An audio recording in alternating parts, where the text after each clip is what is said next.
hizi nyumba.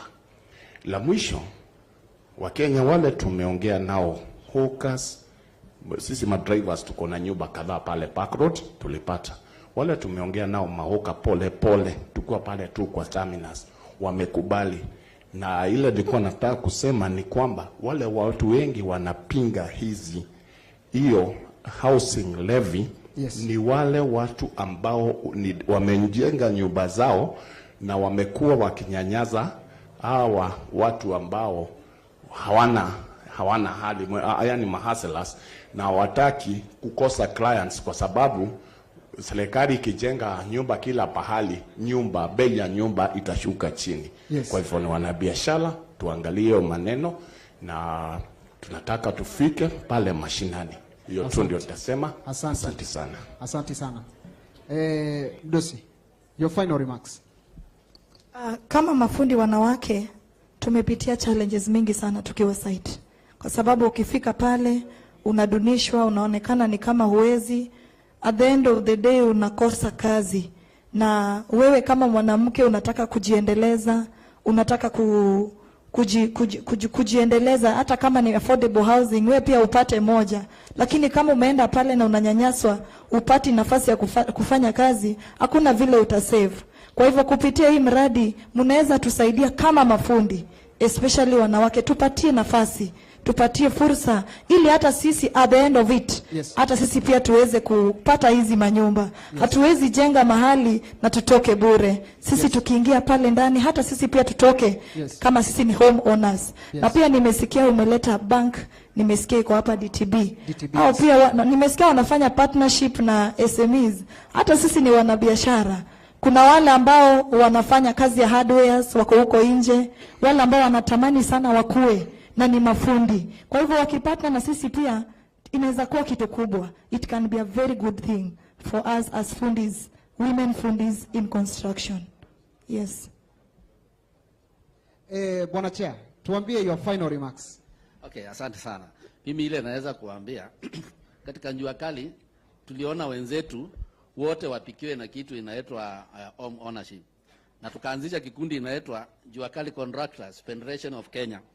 Na sasa hivi tumeregister members 10,000 ambao kila mtu sasa hivi tumeanza contribute kila siku tukingojea, because sisi tuchaonja na tunajua tamu wako kaa kwako bila kulipa rent. Asante sana. Asante sana Chair. Mpigeni chairman makofi tafadhali. Thank you. Bwana Muturi, your closing remarks. His Excellency wants to join us. Thank you so much.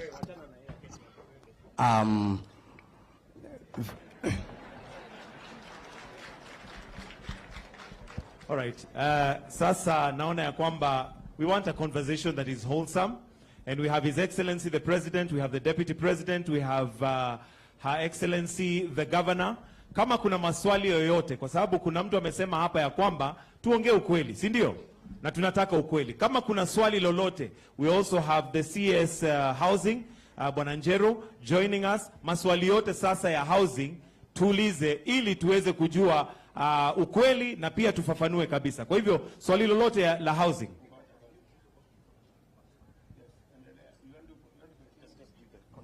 Thank you very much. Asanteni sana watu wa Embu, mjambo. Very good. Kwanza nataka niwashukuru sana kwa kutukaribisha na huku Embu. Asanteni sana kwa kutupokea siku ya leo. Tumekuja hapa kwa shughuli ya MSMEs na nimefurahi sana kuwatembelea. Nimeona wafanyabiashara mbalimbali, watu wanaofanya value addition, watu wanaofanya biashara mbalimbali, wakulima, watu wa maziwa, watu wa kahawa, nimekutana watu wa chai, nimekutana na entrepreneurs wa aina mbalimbali. Na mnaelewa ya kwamba tunakuja hapa Embu hii wiki mpaka Thursday tukiwa hapa. This is a week where we are celebrating our micro, small and medium enterprise, na vile vile tujieleze ni vipi tutatumia MSMEs kusukuma mambo ya uchumi wetu, si ndio?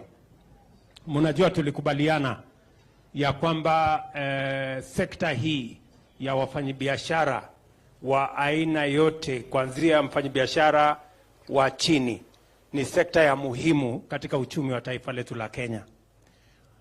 Sekta hii inaajiri karibu 85% ya wale watu wote wanafanya kazi katika taifa letu. 85% of all employment is around our micro and small enterprises. And therefore, it is a very, very important sector to Kenya. It is an important sector to the economy of the Republic of Kenya. And therefore, it is a very important sector to the government of Kenya and the people of Kenya. Na ndio sababu hiyo theme ya mwaka huu ya celebration yetu ni MSMEs. Na tunataka tuelewane vizuri ni vipi tutawajumuisha sekta hii, wale wote walio katika sekta hii, katika kupeleka taifa letu la Kenya mbele.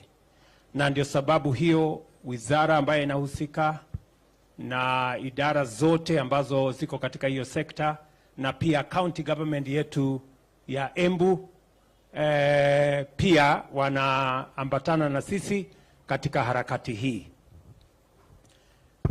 Kwa sababu tuko hapa leo na ndugu zetu wamezungumza vizuri kuhusu jambo la housing.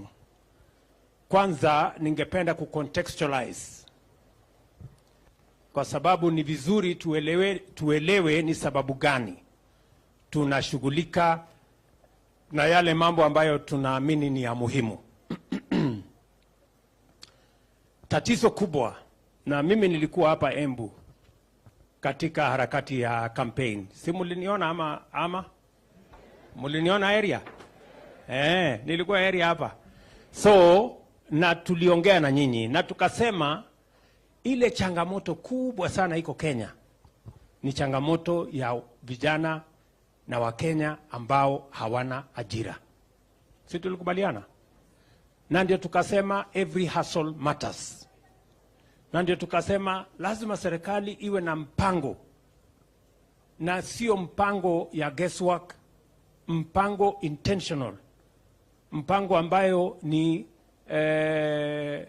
makusudi, deliberate, ya kupanga vile ajira itapatikana katika taifa letu la Kenya, kwa sababu kufikia sasa katika taifa letu la Kenya tuko na vijana karibu 5 milioni ambao hawana ajira, na wanaongezeka kila mwaka. Vijana karibu 800,000 kila mwaka wanamaliza shule, wanatoka university, wanatoka college, wanatoka TVET, wanaingia katika labor market, lakini mpango wa ajira hatuna, mpango wa kamili hatuna, mpango makusudi hatuna, mpango deliberate. Na ndio sababu tunasema kama taifa la Kenya, na ndio tumeweka katika mpango yetu ya bottom up economic transformation agenda ya kwamba tutafanya mambo matatu ya kuzalisha ajira katika taifa letu la Kenya. Jambo la kwanza, tunaweka mpango maalum ya kuhakikisha ya kwamba sekta hii ya MSME wanapata nafasi na msaada ya serikali kupanga mambo yao ya ajira. Ya kwanza, tunasema ya kwamba katika sekta hii tunataka kupanga mahali hawa wafanyabiashara wadogo wadogo watafanya kazi yao, wataendesha biashara yao. Ndio katika budget yetu mkiona tumeweka pesa ya kukamilisha soko 181 katika pande mbalimbali ya taifa letu la Kenya. Mahali hawa wafanyabiashara watapata nafasi ya kupanga biashara yao. Hiyo masoko iko mpaka na hapa Embu. Mumeona vile vile katika gazeti yetu ya leo tumetangaza kandarasi ya kujenga ile tunaita County Aggregation and Industrial Parks. Mahali tutakusanya mazao ya wakulima. Mahali wale watu wafanyabiashara ambao nimewaona wengi hapa wataenda kufanya ile inaitwa value addition. mahali tutaweka mazao yetu katika cold room ndio isiharibike. Leo tumetangaza kandarasi ya County Aggregation Industrial Parks 14 Kenya, ikiwemo ya Embu County. Tumekubaliana na Karinda hapa ya kwamba county government ya Embu itatoa shilingi milioni 250. National government itatoa milioni 250. Tujenge County Aggregation and Industrial Park ya watu wa Embu. Pale katika ile County Aggregation Park ni tusaidie wakulima, kwa sababu wakulima wengi hawana taratibu ya kupeleka mazao yao ifike sokoni, wakutane na wale ambao wanataka kununua mazao yao. Wengi wanapatikana huko na brokers, wanakuja wanahangaishwa na makatel. Unajua sasa wewe fanya namna hii, mali umefanya kilimo mwaka moja. Ule broker anakuja kwa dakika 10 ametengeneza pesa nyingi kuliko ule mkulima alingojea miezi 6. Ni kweli ama si kweli? So ili kumsaidia mkulima ndio tumesema we are going to have an aggregation center in every sub-county, and we are going to have an aggregation and industrial park in every constituency in Kenya. Tunaelewana? Huyu mtu yenu huyu anaitwa Gitonga, mtu ya kujituma. Huyu mkunji. Nimeketi chini na yeye na tumekubaliana ile soko ilikwama. Ilikuwa inaitwa nini mahali tulisimama pale siku ya kampeni? Kidhimo. Ile soko ya Kidhimo lazima tukuje tuimalize. Na ndio nimeweka pesa kwa budget ya mwaka huu tumalize soko ya Kidhimo. Na tumalize soko zingine 4 ya sub counties hapa Embu. Wakati tunapanga kujenga ile tunajenga na gavana wenu. Tunaelewana? Ndio tupatie nafasi wale MSMEs ambao wanataka kufanya biashara. Hizo masoko itakuwa ni mahali pazuri, itakuwa na room ama space ya kufanya biashara, itakuwa na space ya kuhakikisha kwamba tunaweza kufanya value addition, itakuwa na stima, itakuwa na maji, itakuwa na mahali ya kujisaidia na mahali ambapo biashara inaweza kuendelea na heshima. Tunaelewana jameni? Hiyo ndio hatua yetu ya kwanza, kwa sababu tunataka kutumia kilimo kupanga ajira ya vijana wetu. Jambo la pili, hapa nje na baadaye, by the way, baadaye si tuko na soko hapa Embu ile ilichomeka wakati moja. Mimi naenda kuanzisha soko mpya. Tunajenga soko mpya hapa ambayo itakuwa ni soko ya kisasa. And I'm going to start the construction today. Tunaelewana? Kwa sababu ni muhimu wale wafanyabiashara wetu ambao wako sokoni pale. Hiyo soko imekuwa ndogo na iko msongamano mkubwa na haikujengwa vizuri. Si ndio? Sasa tunataka kujenga soko hiyo mpya. Kwa nini tunajenga hii masoko? Kwa nini tunapanga hiyo taratibu yote? Ni kwa sababu tunataka hiyo value chain ya kilimo yote itusaidie kuzalisha nafasi ya ajira, ndio vijana wetu wa Embu na vijana wa Kenya wapate mahali ya kupata kazi. That's number 1. Number 2, hapa nje nimeanzisha wifi. Si ndio? Hapa nje tumeanzisha wifi. Pale kwa soko iko wifi.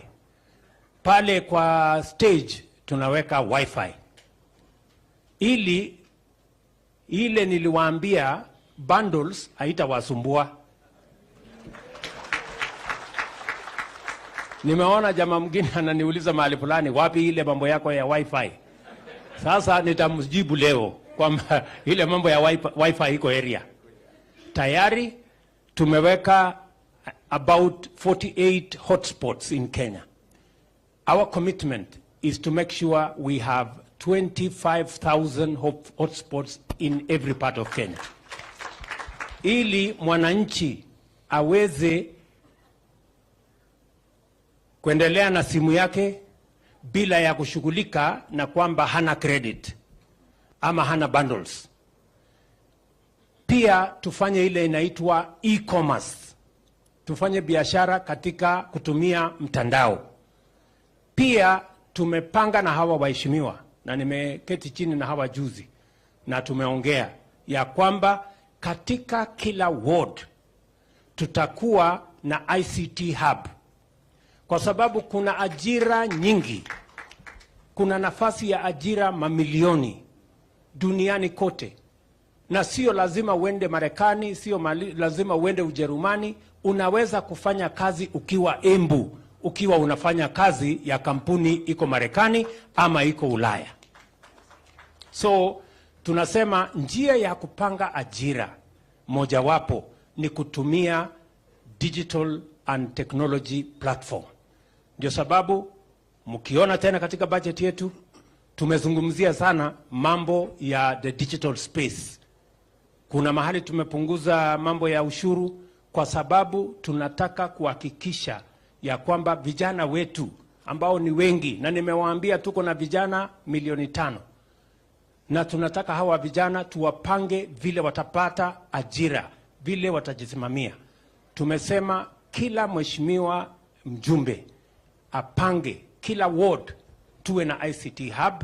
Tutasaidiana na serikali ya kitaifa, watatumia pesa yao kiasi ya CDF, ndio tuhakikisha kwamba tunapata nafasi ya ajira 300, 400 katika kila constituency, 500, pengine hata tufikishe 1000. Vijana wapate pesa waweke kwa mfuko, kwa sababu ni ahadi ya serikali ya Kenya kushughulikia ajira ya vijana wa Kenya. Hiyo ni number 2. Number 3 ni mpango ya housing. Tunaelewana? Naona watu wengi wanasumbuka sana hii housing.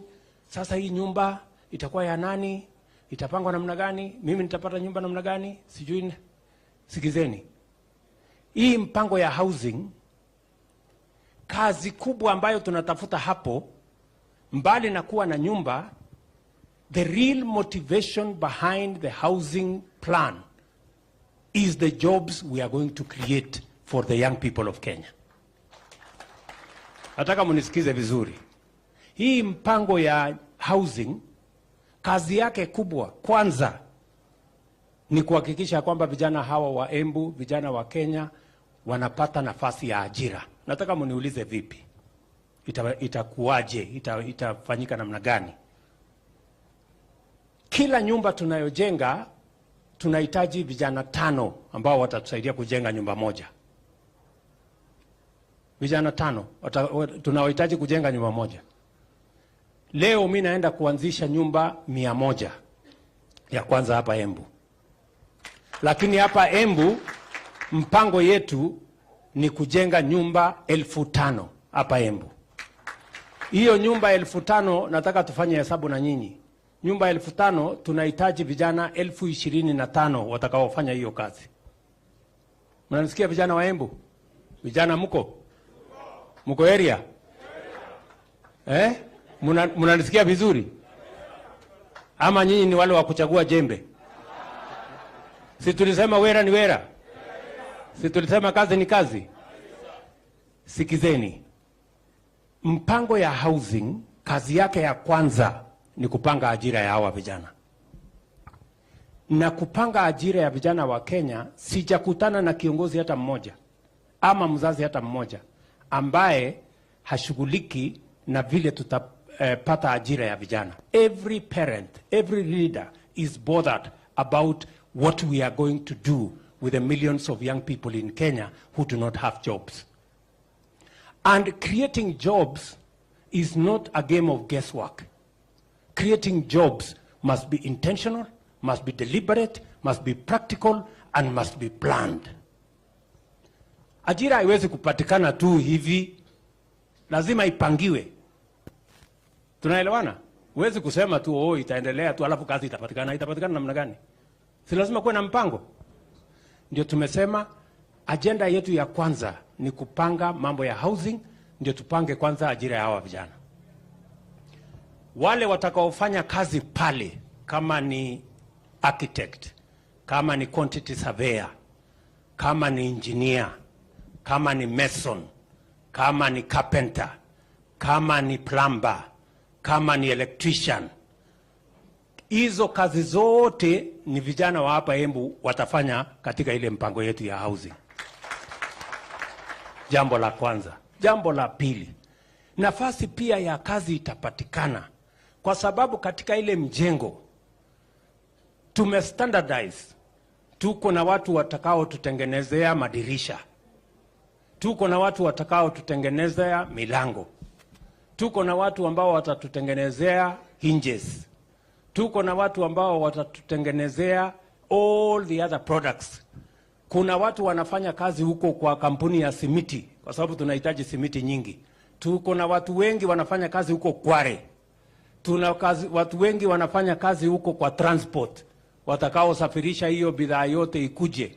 So hiyo kazi yote ndio itahakikisha ya kwamba uchumi wa Kenya inaanza kuenda mahali ambapo sisi wote tunataka ifikie.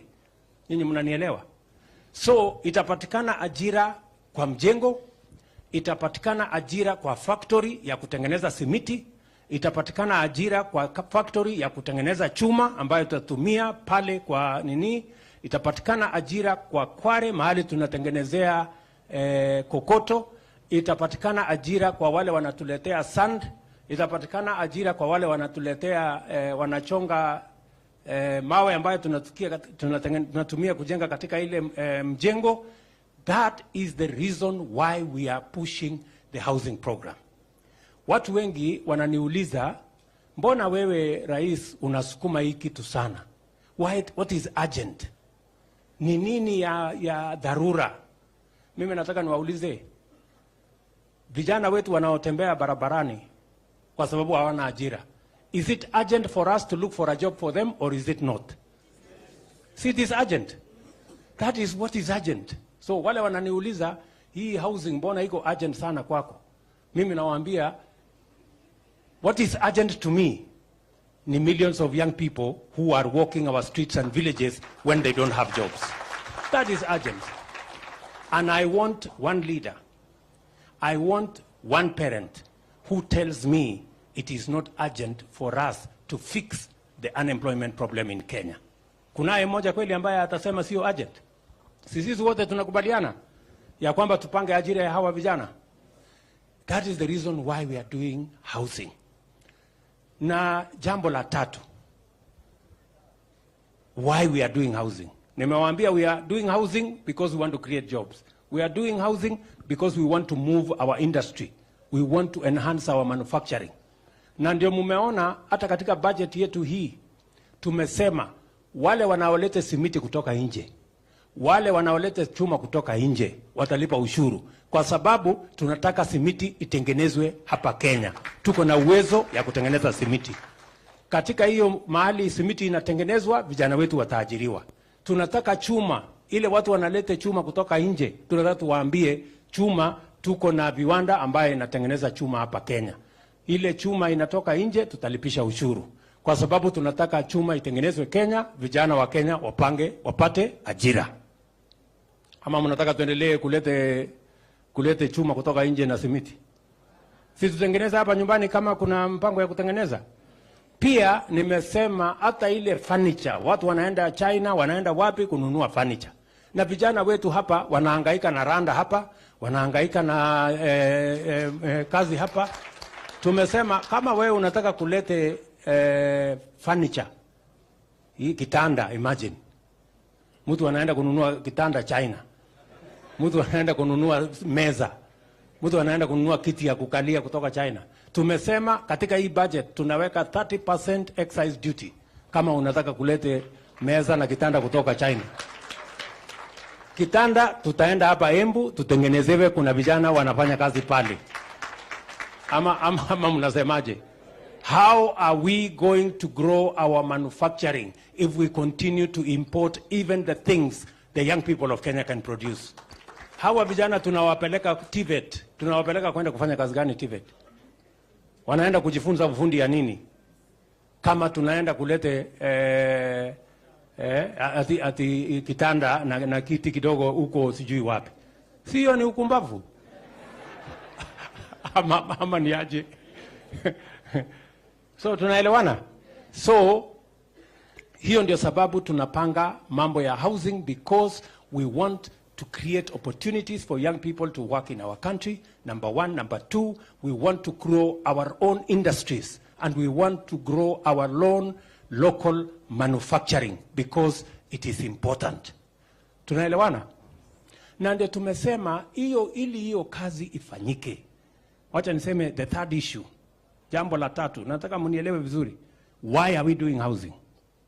Kenya, tuko na slums, including in Embu. Tuko na slums Kenya 1,410 and 11 I think. Ile slums mahali watu wanakaa Kibera, sijui wapi, Embu hapa, Embu ya slum Shauri hapa kwenu. Si ndio? Tuko na Wakenya 6.5 milioni wanaoishi slums. Mahali hakuna choo, hakuna maji, kuna barabara, nyumba ni ya matope, ugonjwa ndio hiyo, shida ni mingi. Na wao ni Wakenya kama sisi.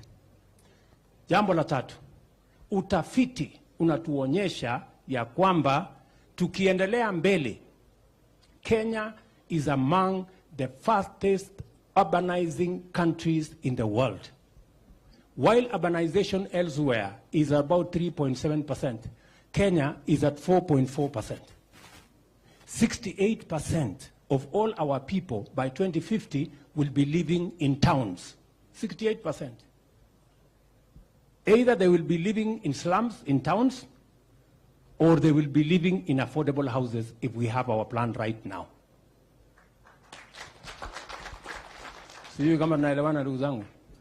So we need to ensure that we get rid of slums, people living in decent. Dignity of the people of Kenya is very important. Ya muhimu hata zaidi. Sisi tunalalamika sasa iko shida ya unga.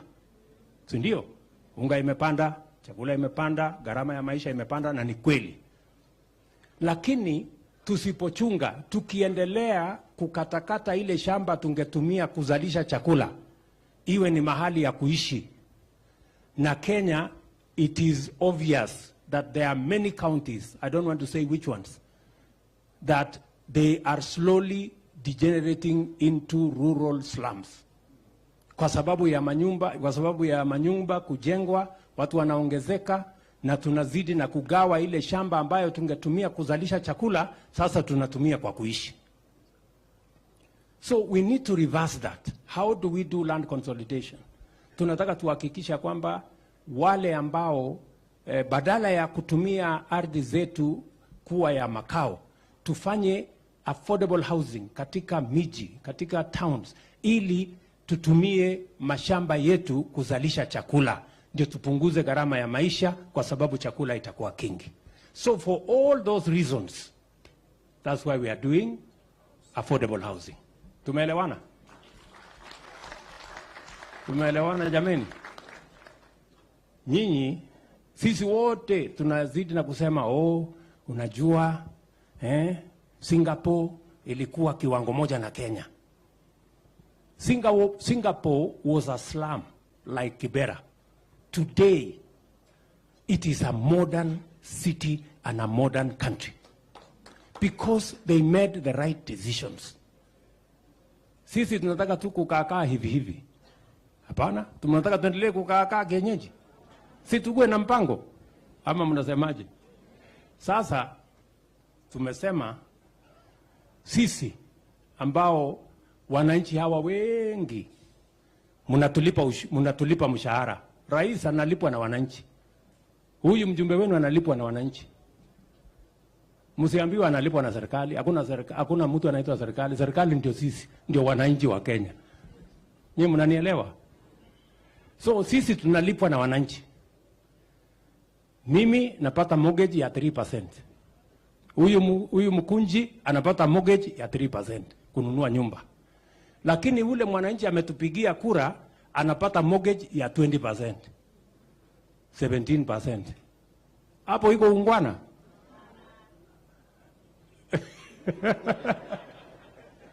Wewe mwananchi ukienda kutafuta mortgage unaambiwa lete 15%, 17%. Mimi nalipa 3%. Huyu mkunji analipa 3%. So tumesema kwa sababu wananchi hawa ndio wanatulipia mshahara, na pia na wao tuwapangie ili hata na wao wapate mortgage, hata kama haitafika 3%, wacha ifike 5%. Jameni, iko makosa hapo? Iko makosa? Na katika hiyo mpango tumesema sisi ambao tuko na mshahara yenye nyinyi mnatulipa, sisi tutoe 3%. Mimi nitoe 2,500. Sasa 2,500 wewe Mugunji, tutakombana na hao wananchi mambo ya 2,500 ili mwananchi huyu apate mortgage, hata na yeye mtoto wake apate kazi eh? Sasa mimi nasikia kuna watu wanakuja wanawaambia hapana, usikubali hii mambo ya mortgage. Wewe kwanza huna mshahara, ule yako na mshahara anakuja kukuambia ati upinge. Sasa unajua hii dunia iko na utapeli mingi sana. Wewe unapinga umsaidie yeye asilipe, na wewe ukose nafasi ya mtoto wako kufuata kazi. Nimeambia hawa ndugu zangu, jameni, tukubaliane. Sisi ambao tumebarikiwa tuko na mshahara, tunalipwa na ushuru ya hawa wananchi, tuwe na utu. Tukiambiwa make a small contribution, ili huyu mtoto wa huyu mwananchi ambaye anatulipa mshahara yetu kupitia kwa ushuru ile analipa, hata na yeye mtoto yake apate ajira kwa mambo ya affordable housing, na yeye apate nafasi ya kupata nyumba ile affordable, na yeye pia alipe badala ya mortgage 17% akuja hapo 5%. Tungangane hapo sisi wote. Iko makosa hapo? Nasikia watu wengi wananiambia, wewe bwana president, sasa hii kazi ya nyumba hii nilikuwa naongea na walimu jana. Walimu ananiambia sasa mimi nini yangu ni 30,000. Sasa 3% ni shilingi 900. Hii 900 sasa hii ni pesa mingi sana. Sasa mimi namuuliza, wewe mwalimu ndugu yangu, wale ambao watafaidika na hii fund ni watoto wa Kenya. Pengine hata mtoto wako ni mmoja wao ambao watapata ajira. Si ni kweli? Kama hatapata ajira kwa mjengo, pengine yeye ni quantity surveyor, pengine yeye ni fundi, pengine yeye anafanya kwa factory ya simiti, pengine yeye anafanya kwa factory ya chuma, pengine yeye ni transporter, pengine yeye anauza kwa hardware. Kwa sababu hiyo watu wote watafaidika na hii mpango. Mnanielewa? Iko makosa tukichangia watoto wetu wa Kenya 1,000,000 wapate ajira kila mwaka. Iko makosa tumefanya? That is all we are saying. Ili huyu mjamaa, si mmesikia huyu mungwana? Huyu mungwana ni mtu wa jua kali. Huyu namjua. Saa hii ako na nyumba pale Park Road, mahali wadosi wanakaa, hata yeye ako hapo. Kwa sababu ile nyumba anaishi tumepunguza gharama ya kujenga. Nyumba ambayo ingetukarimu shilingi milioni 15, sasa hiyo nyumba inatugarimu shilingi milioni 3. We have brought it down. We have removed the cost of the land, we have removed the taxes, we have reduced the cost of the construction, so that we can have a country where all of us are equal. Na unajua mimi sitaki kuwa mtu muongo. Nilisema tutapanga ajira ya vijana wetu, na hiyo ndio mpango, tupange ajira. Na nilikuwa na hawa watu wote, tulikuwa na wabunge hawa, si tulisema mheshimiwa, tutapanga ajira ya watoto wetu. Sasa msiniruke tuko pamoja katika hii safari mpaka tupange ajira ya hawa watu wa Embu. Watu wa Embu tunaelewana? Tunaelewana? Ndio nasema tuwe na hii mpango ya housing, tuwe na mpango ya value addition agro processing, na hiyo ingine tuwe na mpango ya digital jobs, ili tuhakikisha kwamba tunapanga ajira ya vijana wa taifa letu la Kenya, because it is urgent for us to have a plan on how the millions of young people in Kenya have an opportunity to work for themselves, to work for their families, and to contribute their energy, their talent, and their expertise in driving the economy of our country. Sijui kama tumeelewana. Na niko tayari kujibu maswali. Yule mtu wako na maswali aniulize. Because I am ready to answer. Karinda, si usemeko kitu. Thank you, Your Excellency. Your Excellency, I want to confirm, nataka kuambia watu wangu wa Embu, tayari I have received a letter kutoka kwa Managing Director wa National Housing Corporation. Ameniambia nimpatie majina ya vijana wetu mafundi, artisans, wote ndio waweze kuenda kazi pale tunaanza manyumba. Kwa hivyo what you're saying is true, mimi nimeona na macho yangu, and I want to promise you, sisi watu wa Embu, we support the housing project. Ama namna gani? Number 2, we support the project you are bringing here in Embu, kwa sababu bila hizo hatungekuwa tumefika mahali tumefika, na sisi tuko nyuma yako 100% to the projects that you are doing. I want to appreciate that, Your Excellency. Brigiji, semeko kitu. Hata hapa inahitajika ukweli. Yes, sir. Ukweli ni kwamba Your Excellency, hao watu ya Embu, shares yao kwa serikali yetu ni kubwa sana. Na kama kuna county inatakiwa ifaidike haraka iwezekanavyo kwa uongozi wako, ni county ya Embu. Na kwa hivyo rais, tukiwa hapa kwa mambo ya ujenzi ya manyumba, we are in the right place. Hao mafundi wa Embu waende kazi, wapate kitu, wapange mambo yao. Na rais wetu, usijali makelele. Hawa watu wanapiga makelele, hata ukifanya nini hawezi ona. Kwa hivyo tungeuliza kama hataki kuona, wafunge macho, kazi iendelee. Na kwa sababu hawezi funga macho forever, wakifungua watakuta kazi imefanyika.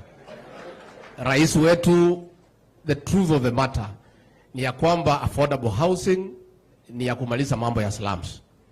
We are inviting our detractors, if they find affordable housing cannot solve the issue of the slums, to give us their plan. Watuambie hii slums utamaliza na njia gani. Your Excellency, affordable housing, as you have rightly put it, is to create employment for millions of our young people. These detractors, what is their plan for getting our young people employment? They don't just criticize without giving an alternative. Na pia rais hawa pia walikuwa na nafasi yao. Na hii employment tumekuta imeharibika, hakuna chochote walifanya. This housing program, Your Excellency, was part of our Jubilee agenda. Wakakuja wakasabaratisha. They now would like to sabotage it because ikifanyika wakati wewe uko uongozini, itaonekana ya kwamba ndio waliharibu. Kwa hivyo sisi tunauliza wananchi, rais ako na matumaini mazuri, and he means well for our people, especially the young population, for creating employment. We ask the people of Embu and our leadership to support the housing program for the benefit not only for the people of Embu but the rest of the country. Asante. Aya. Nikitembea pale Munga Karemba Rukorire factory. Nimeongea na muungwana wa Rukorire factory. Nimemuuliza kwa sababu nimesema tunataka kutumia kilimo kuongeza pesa kwa mfuko ya mwananchi na pia kupanga ajira ya vijana wetu.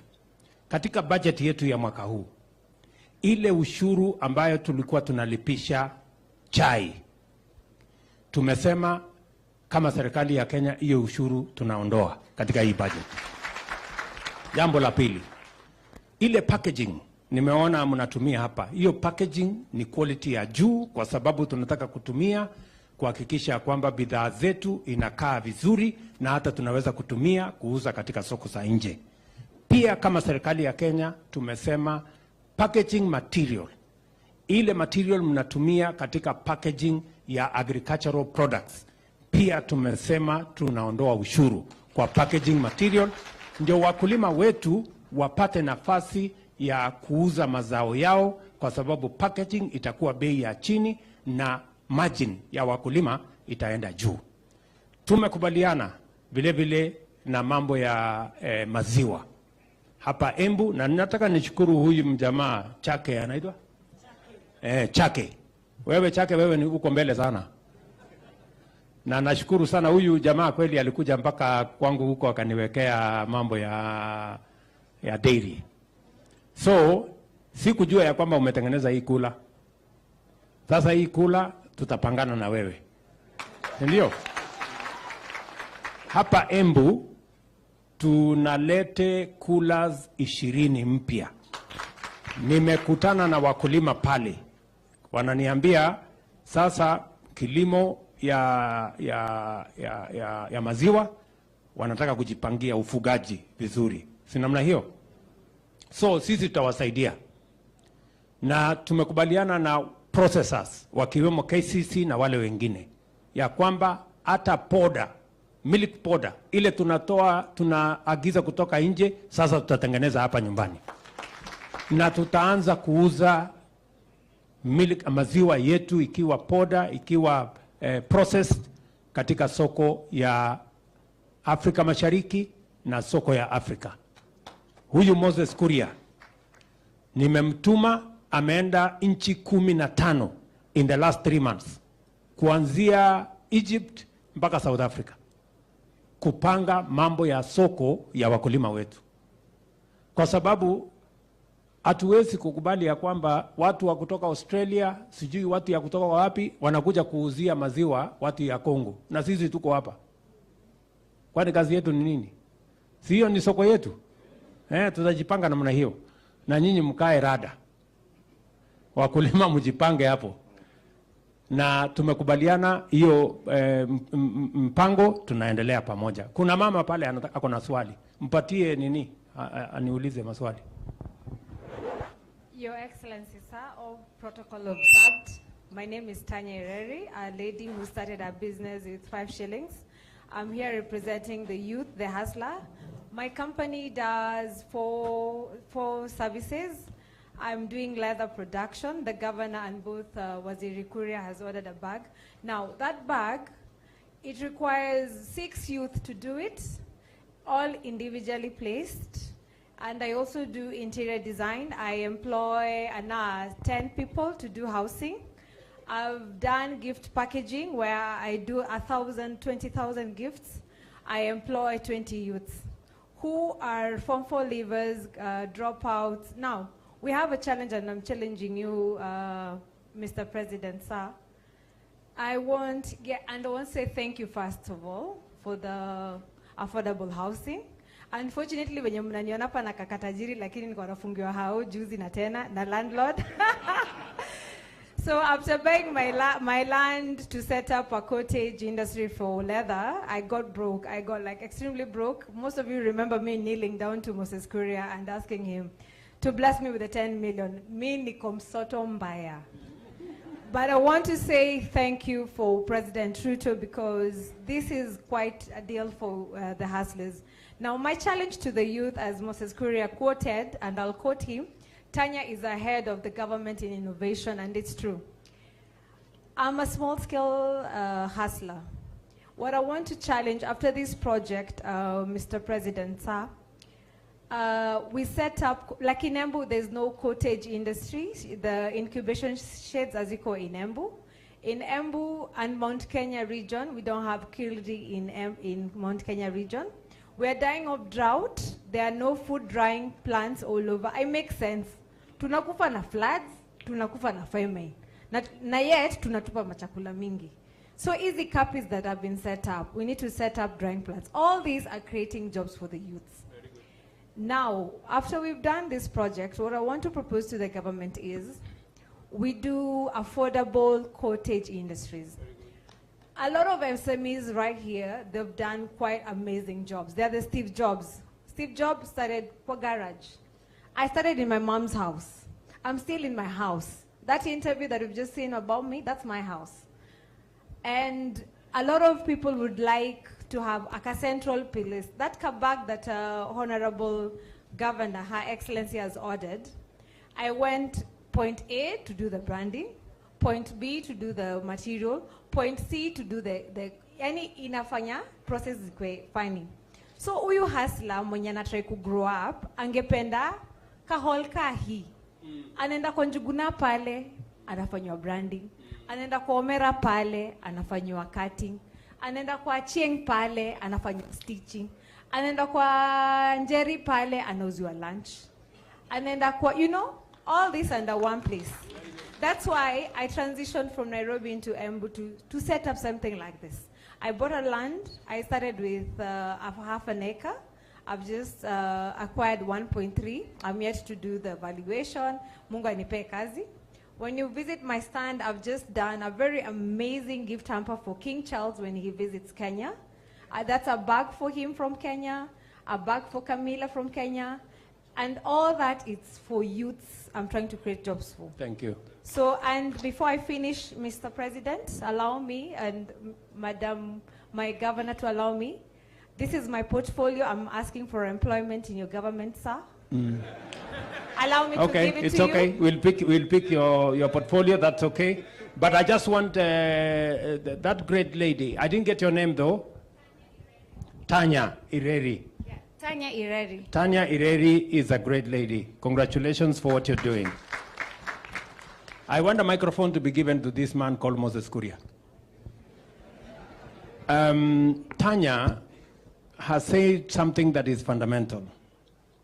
She's struggling to buy land. She's struggling to develop it. It is all in bits and pieces. She wants a place where she doesn't have to buy the land. She doesn't have to travel from this place to that place to consolidate her product. What is the plan, Moses, around the county aggregation and industrial park that will sort out Tanya's problem? Moses. Thank you, Excellency. First of all, unajua watu wa Embu, they are my in-laws. So, Murearo, very good.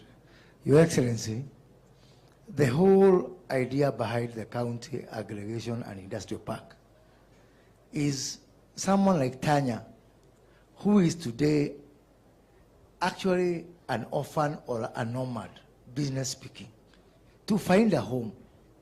And by the way, once we set up the Embu County Aggregation and Industrial Park, pale kwa, kunaitwaje pale sasa? Mashanga. Mtu kama Tanya, ya kwanza atakuwa pale. Ya pili hata kununua hiyo shamba, atakuwa na nafasi yake hapo. Wale watu wote ambao wameexhibit leo, wale watu tulikuwa nao hapa mwezi ya 4, ile mpango tuko nayo na governor ni hao wote. Tukimaliza hiyo industrial park, tuwahamishe pale, tujue pahali wako, tuweze kuwatafutia soko pamoja. Na jambo lingine, na tunaongea na so many development partners. Once now we put all those SMEs, all those young men and women there, we then now try to solve the issue of capital. Because now we know where they are, and we can be able to finance them, the kind of money they are looking for, through our financial institutions like the SACCOs, through our development finance institution like KDC, where we are pulling all this money. Pahali Cherugui atawaachia na Hustler Fund, kama requirement ni kama hiyo 10 million, ambaye hawezi kutoshea kwa M-Pesa, sasa wanakuja kwangu na waondoa hapo na wapeleka mbele. Ya mwisho, Your Excellency, ni mtu kama Chake, ambao tuliwagundua hapa wakiwa na Tanya when we came for the Embu Expo. Now, this is a problem that is happening. I took Chake, nikamwambia hiyo mashini yako upeleke pale Kirudi. Ana akapeleka Kirudi.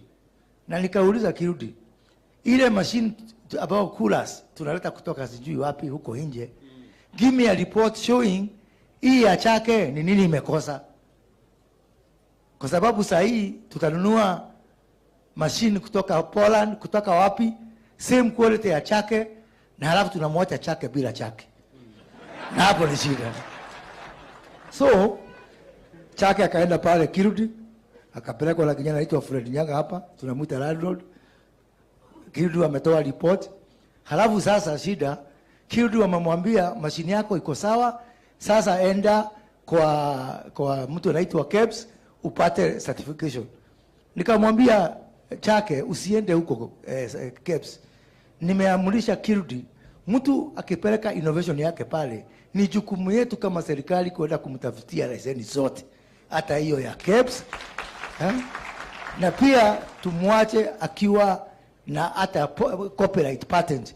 Jamani, leo nimepigiwa simu, copyright patent ya Chake imetoka. Ukijaribu kufanya hiyo copy utajipata kwa jela, because nobody else now except Chake can make a machine like that, because his intellectual property. Intellectual property sio mambo ya Nairobi, hata hapa Embu kuna intellectual pia. Asante sana Mheshimiwa Rais. Thank you very much. Nataka nimuulize the CEO of KIE if he's here. I saw him somewhere. I wonder a fellow, that gentleman anaitwa Narekae. Ako wapi? Narekae atafutwe. Nataka akuje ajibu Tanya. Meanwhile, I can take another question wakati huyo jamaa anatafutwa. Nataka nijue vile KIE inaweza kumsaidia huyo Tanya, anahitaji 10 million kuendesha biashara yake ni na mambo yake. Kuna mtu pale nyuma aulize swali. Meanwhile, ngojea Tanya, natafuta mtu ambaye atajibu maswali yako. Kuna mungwana pale.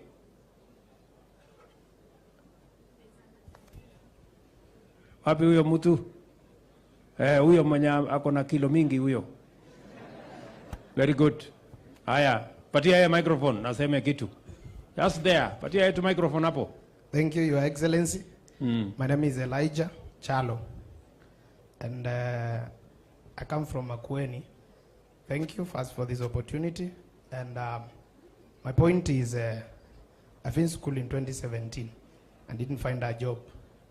So I decided, let me have some place where I can get some small shop, because I used to broker laptops when I was in campus. And I have a friend who supplies. Now, when I went and found the shop, I asked my friend, what do I need, who sells, to be in this shop? And he gave me the requirements and I said, let me register. So now, my problem is, anytime you want, there's a disease that comes into every city. As Embu becomes a city, you see some funny money needs from people you don't know. Registrar of companies, you go to another, ukikakaa kidogo unaambiwa nataka certificate ya fire, ukikakaa kidogo unaambiwa nataka certificate ya branding, unakakaa kidogo unaona mtu mwingine anakuambia nipatie pesa ya shimo, unakakaa kidogo. So by the time you begin something, you are finished. And maybe the money I have is only 15,000 to buy for a small, it's actually a store, not even a shop. Then I broke up, my friend gives me laptops. When I sell, I do. So I was thinking it becomes somehow straining. Is there a way you can find to help us, the young people, to just have a unified certificate where we pay for all those things once? Thank you. Very good.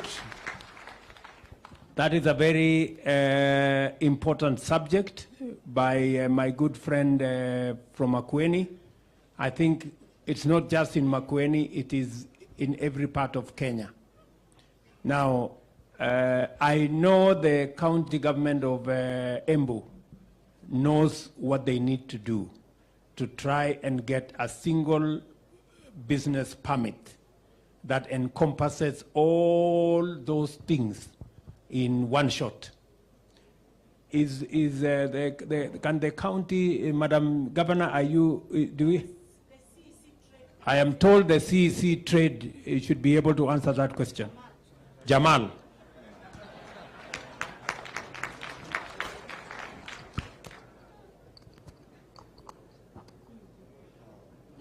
Thank you, Your Excellency, the President, Excellency, the Governor.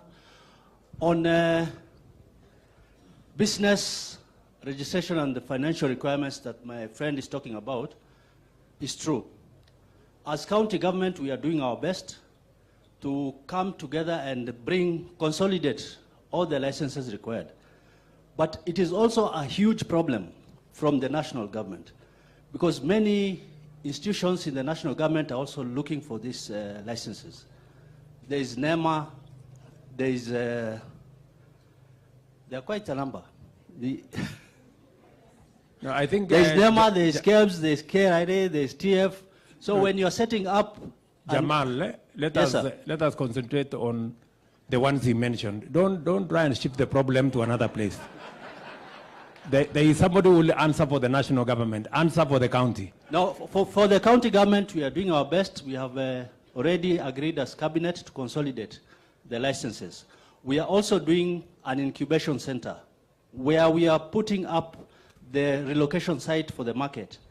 After that market, the new market is done, we will have an incubation center for our youth, where we will now protect them from all those institutions. Thank you very much. Are you saying, Jamal, are you saying that the business people in Embu can take it from you? When will you have consolidated that business license into one, and that they will not be asked to come for this and that and the other? Your Excellency, we are committed to consolidate in the next finance bill. Asante. Thank you very much. We will take the proposal. The next finance bill is in by June. So, Apo, don't get confused. So, after July, August, mwanze kuuliza haya maswali. Kama mambo hiyo haijafanyika. On behalf of the national government, can somebody, Moses Kuria, you need, either you or your peers should be able to answer on all the consolidation of the national government licenses, KEBS, NEMA, and all the others. What is the plan? Your Excellency, not only shall we consolidate, but we will work with the governor to ensure it is the same license of the county that answers for all those other licenses. Very good. Because mwananchi hataki kujua ati hii ni national government, hii ni county government. So we'll work to have one single business permit under an MOU between Embu County and national government. So hapo kwa hiyo finance bill, hata sisi tuko hapo. Yeah, asante sana. Tutakuja kuulizwa maswali na wananchi, msifikiri ni mambo ya nini. Kuna muungwana pale, wacha ako na maswali. Alafu nitauliza ingine mbili, basi tumalizie hapo. Alafu tuende kibarua. Tunataka kwenda kulaunch maneno ingine huko mbele. Haya, huyo muungwana. Thank you, Your Excellency. My name is Wilson Omondi. I've traveled all the way from Kwale County. I'm dealing with affordable housing. I'm one of the beneficiaries of MSEA. I got funded in the previous government, and I'm able to start affordable housing. So currently, I'm dealing with the low-cost building blocks, and I'm building homes in Kwale County, as the way you see me. I've really struggled, and I've really developed some homes as a person, but I'm lacking the required finance and the documentation from the government to help me take my business next. My company is called Kawili Group Kenya Limited. If you happen to come to Kwale County and you ask for Kawili Estates, you'll be shown Kawili Estate is where. I'm the CEO of that company. I have a master's degree. I've really looked for a job, I did not get the job. So I decided to start making bricks. And from the bricks now, I'm building homes. If you ask from the Ministry of Youth and the MSEA, they know my story. So Your Excellency, I request you to consider me also to give an advice or give me a space there in that affordable housing. Because already, if you come to my stand there, I have some product that I can show you. Though you came there, but there was a hurry, so I could not get time to explain to you. Maybe in another time, I'll get time to share what I'm doing. I'm really doing a lot of job in Kwale County. Thank you, Omondi. Yes. Bwana Hinga, please get in touch with Mr. Omondi so that the plan we have on local housing, we see how he can be a supplier. You can see how Kenya is. That is Mr. Omondi from Kwale in Embu. That's quite something. I want the people from KIE. I saw Mr. Naregae somewhere. His Excellency, my name is Kombo Nyaga. I'm the one who's been brought in from KIE to speak. I'm one of the people who have been incubated by KIE. No. I want the management of KIE. I want the people. I saw Narekai. Kwani alikuja tu hapa kujionyesha? Pardon? Okay, who comes from KIE? I want to know how Tanya there is looking for credit. I know that KIE, part of your mandate is to support entrepreneurs, Kenya industrial estates. Industrial includes what Tanya is doing. Industrial includes what Omondi is doing. How is KIE going to support Tanya? What does Tanya need to do to get the kind of support that she's looking for? What does Omondi need to do? Because Omondi says his challenge is also finances. What do KIE? Your Excellency, thank you very much. We are here. We should be able to assist the team. We have been able to do and assist those who are in the building sector. If you go around, we will also see the kind of end products from the building. So it's just a question of identifying where we are. We visit them and see what they require from us, and we are able to assist them from where they are. You didn't answer my question. Tanya is a manufacturer, cottage manufacturer. Omondi is a manufacturer of blocks. They have shortage of financing. What can KIE do for them? What conditions do they need to meet to be able to get funding from KIE? Maybe the PS can help. Thank you, Your Excellency. KIE supports MSMEs in the manufacturing sector, in agriculture and all other value chains, including building and construction. KIE gives out loans up to 20 million Kenyan shillings, and that's a long-size ticket that Tanya and Omondi here can be able to benefit from it. I think we are engineering, KIE and my CS, we are working on that to ensure that Tanya and Omondi do not have to pay any sort of collateral. And then the interest rate, they're able to be supported at a single digit, the way you have always advised. So what you're going to do is see how we can reach out to them and to make sure that they become part of our flagship project as part of our engineering strategy. Thank you. Okay, Madam PS, but you need to up the game of KIE.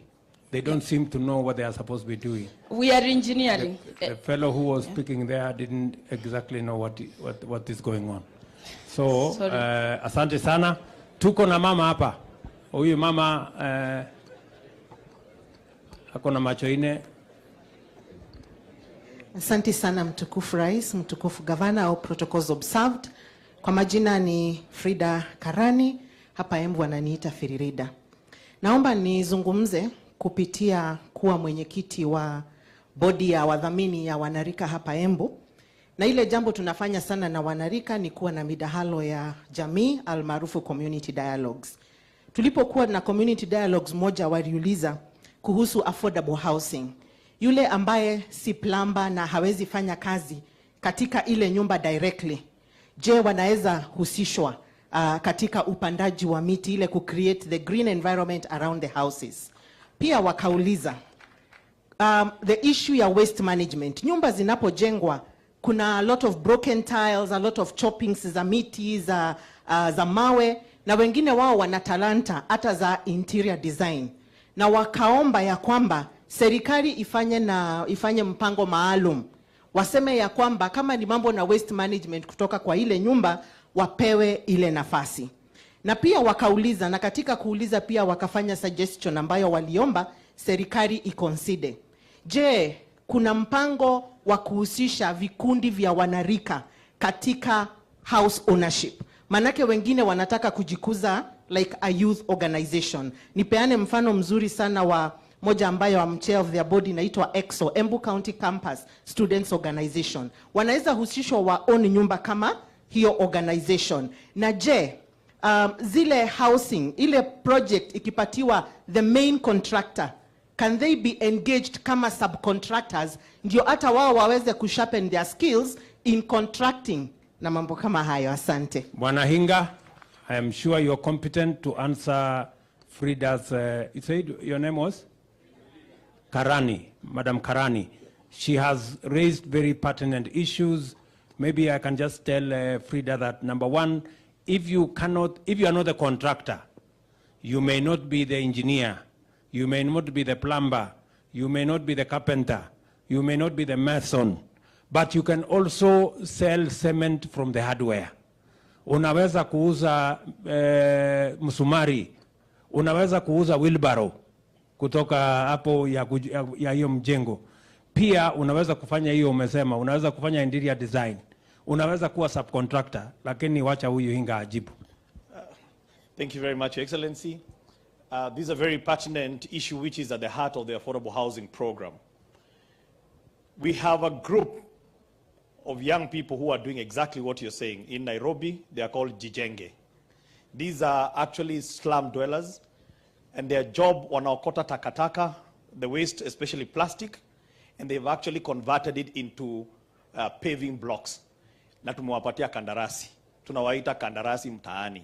Kwa hivyo hata hapa Embu, wewe anzisha kandarasi mtaani, tutakupatia hiyo kazi. So that is the first thing that we want to do. The second thing, you see this gentleman here ambaye ni driver wa matatu, anaitwa Kigathi.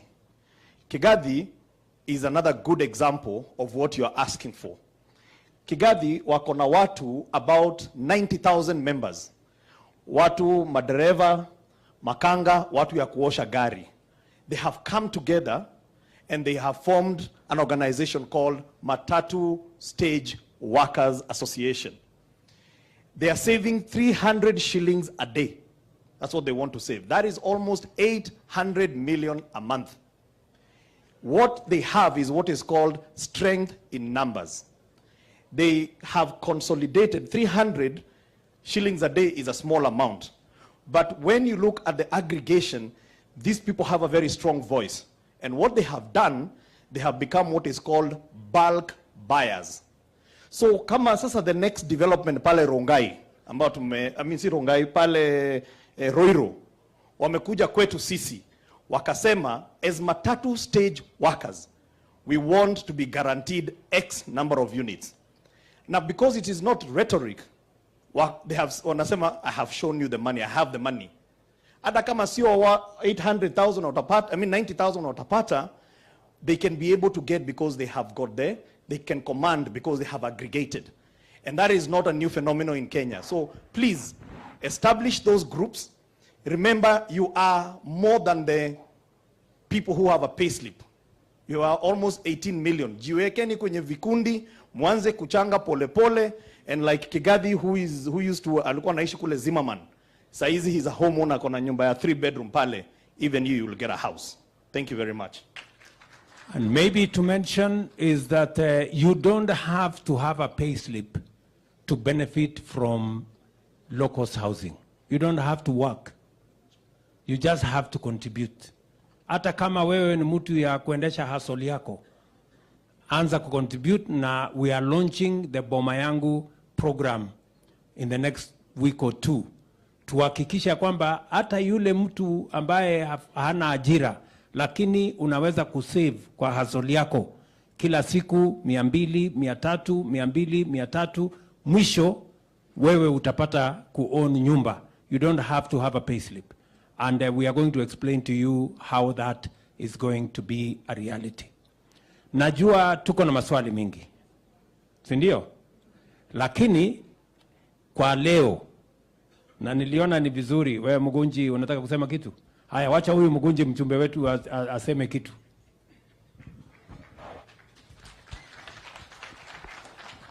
Thank you, Your Excellency, kwa kututembelea tena huku Embu na huku Manyata constituency na hapa pia University of Embu. Ulikuja hapa tena kwa maombi, na hiyo siku tuliomba maombi ikaingia deep ndani in heaven.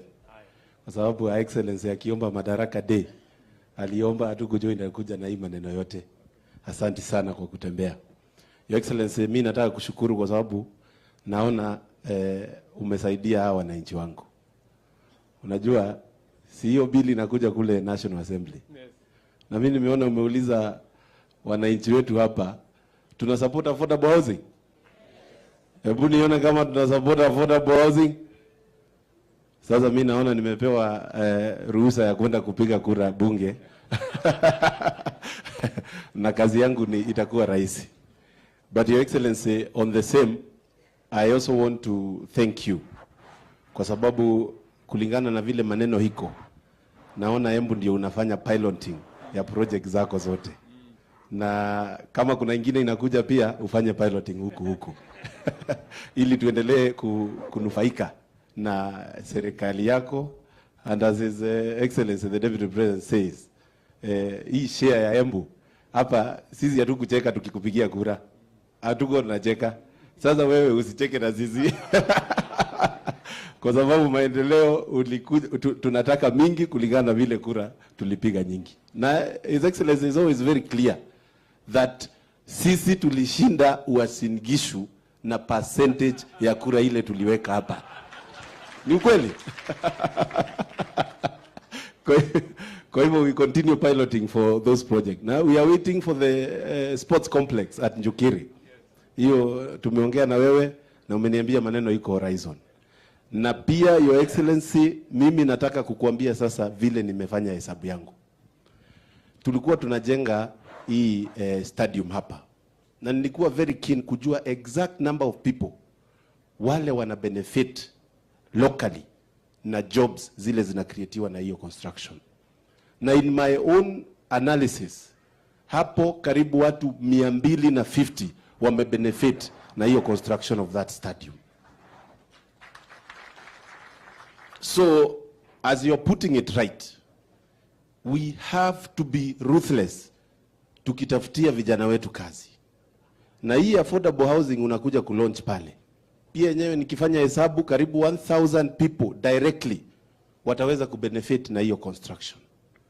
Hao ni vijana wetu huku wale hawana jobs. Si ni kweli watu wetu?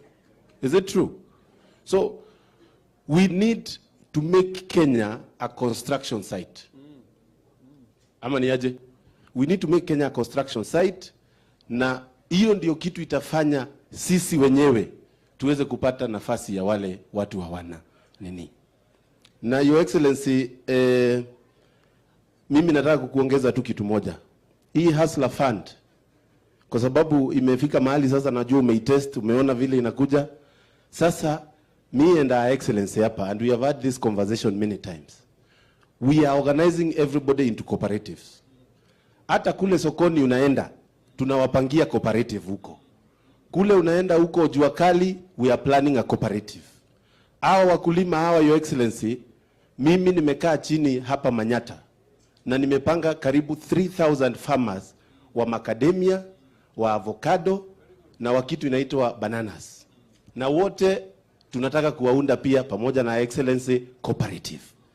Tunahitaji nafasi ya kuhakikisha watu hawatatengeneza cooperative waanze kupigana huko. Tunataka pesa. Kwa hivyo laini yako ya maneno, na ndio maana tunasema kwa sababu ushuru nayo lazima ilipwe. Hatuwezi kutuma kazi tukose kukupea tools za kazi. Tukikupea hiyo pesa irudi huko kwa cooperatives, tuweze kuhakikisha hawa watu wameweza kufanya kazi zao. Ya mwisho, Your Excellency,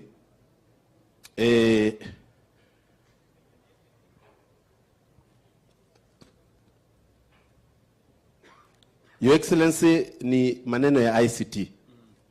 Na I'm very happy you are having the lead in the conversation on ICT. And with your partnership with Google and Facebook. Hapa vijana wengi sana, na this project is not new.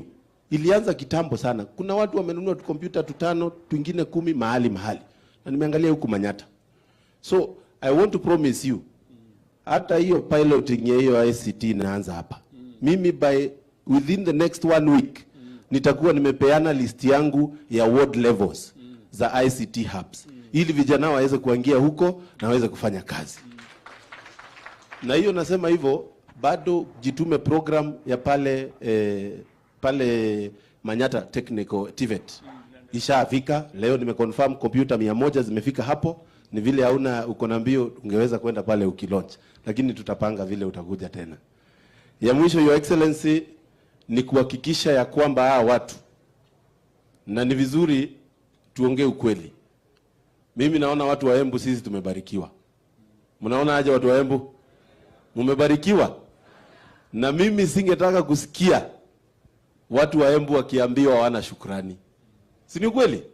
Sasa mimi nawaomba vile serikali inatuhudumia, sisi tukue hiyo information mmepata hapa, ni nyinyi mtaenda kusambaza huko mkionyesha vile maneno inaendelea katika serikali. Otherwise, Your Excellency, asante sana. Haya. Niko na marafiki wengi sana wabunge hapa, utaweza kuwatambua, Haya. asitoke tu aende zao. Asante sana. Thank you. Tafadhali tunaweza keti chini, wao wadosi wako hapa mbele. Okay. So huyu muungwana Mkunji amesema kuhusu mambo ya cooperative. Na kwa sababu tulikubaliana ya kwamba mambo ni bottom kwenda up. Ama tulikubaliana aje? Wale mahasla wako pale chini ndio nilipanga for the first time tuko na wizara ambaye inashughulika. Nasikia kuna mtu ameangusha kamia hapa. Sasa sijui ni ya nani?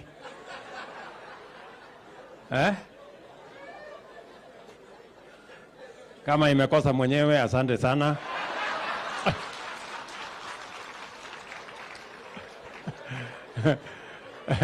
Nitanunua mahindi choma barabarani kielekea.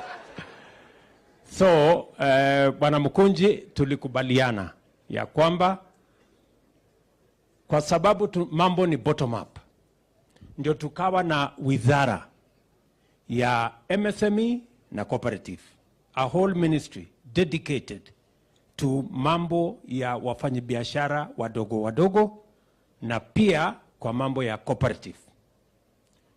Nimekusikia vizuri, umesema hizi cooperative wanahitaji pesa. Na ni kweli. Lakini kabla ya pesa wanahitaji training. Mtu asipatiwe pesa akakuja akazama nayo. Lazima kwanza tufanye capacity building ya cooperators pamoja na management pamoja na members, ndio waelewe umuhimu ya kuja pamoja na waelewe vile ya kuendesha mambo yao mbele.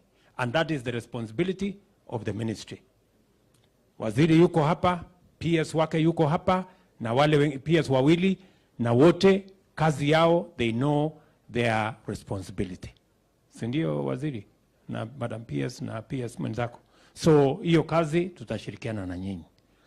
Kwa hivyo watu wa Embu, nimefurahi sana kufika hapa na washukuru sana. Mjue tunawapenda sana. Hapa tuko na waheshimiwa wabunge. Wacha niwasimamishe wabunge wetu. Tuko hapa na Mporo Aburi kutoka hapa Meru, mpigeni makofi. Tuko na huyu anaitwa Nyakundi kutoka Kisii, mpigeni makofi. Tuko hapo na Morioki kutoka hapa Mbere South, mpigeni makofi. Tuko na Ruto ni kutoka Mbere North, mpigeni makofi. Hako na barua yake, atasema iko mahali kidogo hapo. Haya, tuko na huyu muungwana kutoka Imenti Igembe North, anaitwa Julius Mwalimu. Tuko na Karemba Bwana Mushangi kutoka hapa Runyenjes. Tuko na mama yetu Double N, mpigeni makofi, mama county wa hapa Embu. Tuko na Mundiki senator wetu wa Embu, asante sana senator.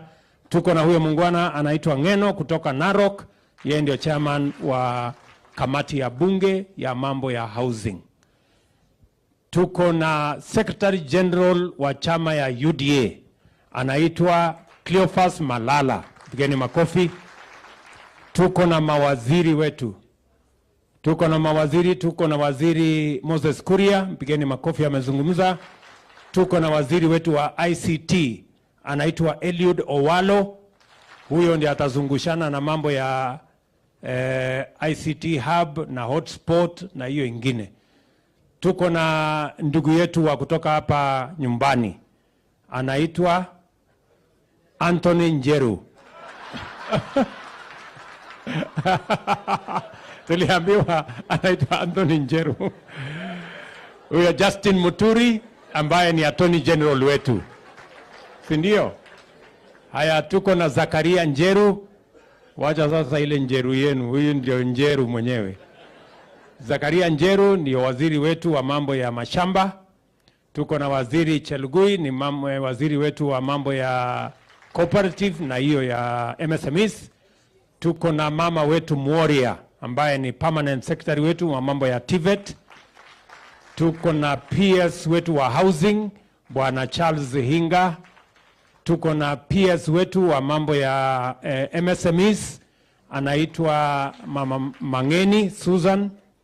Tuko na ndugu yetu PS wa mambo ya cooperatives Patrick Kilemi, mpigeni makofi. Tuko na hule mungwana anaitwa Juma Mukwana, ndio PS wetu wa mambo ya industry, ndio huyo hapo. Tuko na speaker wetu Tiririka, huyu mtu wa hapa Tiririkwa, mpigeni makofi. Tuko na deputy governor wetu, mpigeni makofi, huyo mungwana Bwana Mugo. Tuko na MCS, waheshimiwa wabunge wa kaunti ya hapa, asanteni sana waheshimiwa, tuwapigie makofi.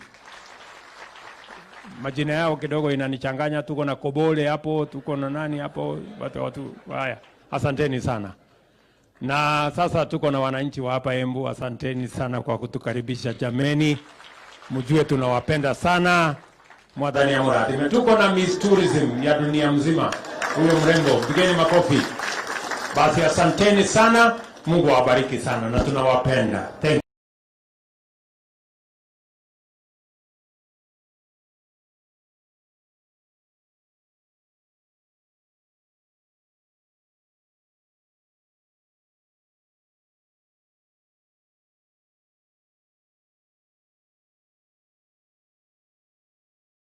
you very much.